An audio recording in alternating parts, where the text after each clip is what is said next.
মৃত্যুর পর মানুষের দেহের পরিণতি কেমন হয় এবং মৃত্যুর পর যে দেহটা থেকে আত্মা বেরিয়ে যায় সেই আত্মার কিন্তু 13 দিনের একটা যাত্রা থাকে।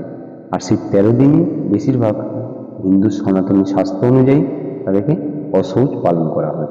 চলুন আজকের বেঙ্গলি স্বাস্থ্য কথায় মৃত্যুর পর মনুষ্য দেহের পরিণতি এবং 13 দিনের আত্মার যাত্রা সম্বন্ধে কিছুটা জানার চেষ্টা করব।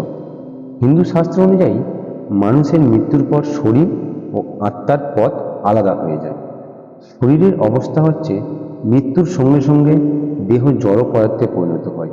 পঞ্চভূত অর্থাৎ মাটি, জল, আগুন, বায়ু এবং আকাশ, এই পঞ্চভূতে আমাদের মানব দেহ গঠন হয়। আবার মৃত্যুর পর এই ভূতের মধ্যে মিলিয়ে হয় বা মিলিয়ে যায়। গীতায় 2:22 ভগবান শ্রীকৃষ্ণ বলছেন, যেমন মানুষ পুরনো কাপড় ত্যাগ করে নতুন কাপড় পরে, তেমনি আত্মা পুরনো দেহ ত্যাগ করে নতুন দেহ গ্রহণ করে। আর এই নতুন দেহ গ্রহণের জন্য একটা যাত্রা আছে, আত্মার যাত্রা। আত্মা কখনো মরে না, কেবল দেহ ত্যাগ করে। মৃত্যুর পরে আত্মা তার কর্মফল ও সংস্কার অনুযায়ী পরবর্তী গন্তব্যে যায়। সৎকর্ম বেশি থাকলে দেবলোক বা উচ্চতর জন্মলাভ, আর পাপকর্ম বেশি থাকলে নরক বা দুঃখজনক জন্মলাভ। ভক্তি ও ঈশ্বর স্মরণে মৃত্যু হলে মুক্তি পেয়ে ভগবানের ধামে প্রবেশ হয়। যমদূত ও যাত্রা।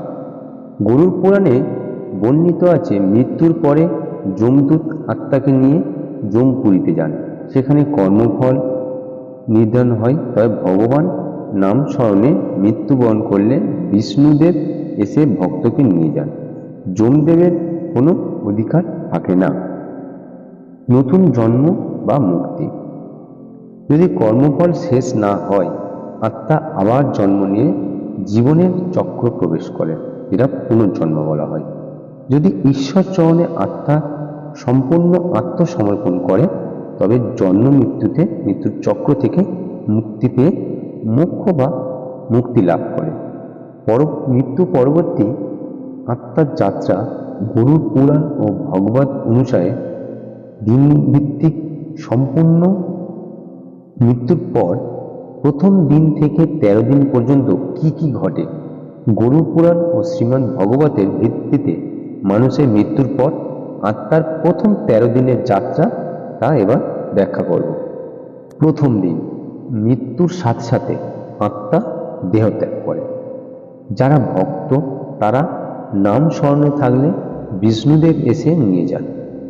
সাধারণ মানুষ যা ভগবানের চেতনায় নেই, তাদের আত্মা প্রায়শই বিভ্রান্ত ও হতবাক অবস্থা থাকে। যমদূত আত্মাকে ধরে নিয়ে যাওয়ার প্রস্তুতি নেন।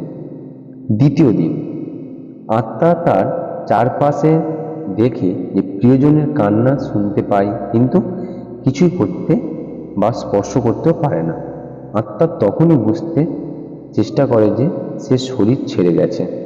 বাড়িতে শান্ত অনুযায়ী শৌচ পালন হয়, এটা অশৌচ বলা হয়।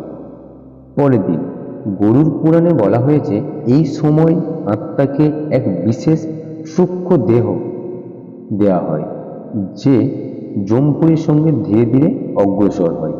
যাত্রা শুরুর আগে আত্মা তার আগের জীবনের কাজগুলো স্মরণ করে। পঞ্চম থেকে নবম দিন পর্যন্ত আত্মার সামনে যমপুরীর পথে নদী, অরণ্য, পাহাড়, বিভিন্ন কষ্টদায়ক পথ আসে। ভালো কর্ম করলে পথ সহজ হয়, পাপ করলে পথ কষ্ট হয়।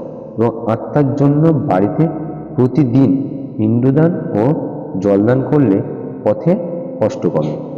দশম দিনে আত্মা যমপুরীর নিকটে পৌঁছায়। বাড়িতে এই দিনে দশক্রিয়া হয়। শাস্ত্রমতে দেহের অবশিষ্ট সূক্ষ্ম সম্পর্ক ছিন্ন হয়। 11 দিন থেকে 12 দিন পর্যন্ত আত্মাকে যমরাজের সভায় নিয়ে যাওয়া হয়। সেখানে চিত্রগুপ্ত তার কর্মফল লিপি পাঠ করেন। সৎকর্ম, পাপকর্ম ও ভক্তি অনুসারে পরবর্তী গন্তব্য নির্ধারণ হয়, দেবলোক, নরক, পুনর্জন্ম বা মুক্তি। এবং 13 নম্বর দিনে গৃহে শ্রাদ্ধ ও পিণ্ডদান হয়। এটি আত্মার জন্য শেষ বিদায় ও পথের আশীর্বাদ। এরপর আত্মা নির্ধারিত স্থানে চলে যায়। ভক্ত আত্মা সরাসরি ভগবানের ধামে পৌঁছে যায়। এবং গরুড় পুরাণ বলছে, মৃত্যুর পর প্রথম 13 দিন আত্মার জন্য সবচেয়ে গুরুত্বপূর্ণ সময়, কারণ তখন পরবর্তী যদি নাম কীর্তন, ভগবৎ স্মরণ, গীতা পাঠ, পিণ্ডদান করলে আত্মার যাত্রা শান্ত ও কল্যাণময়।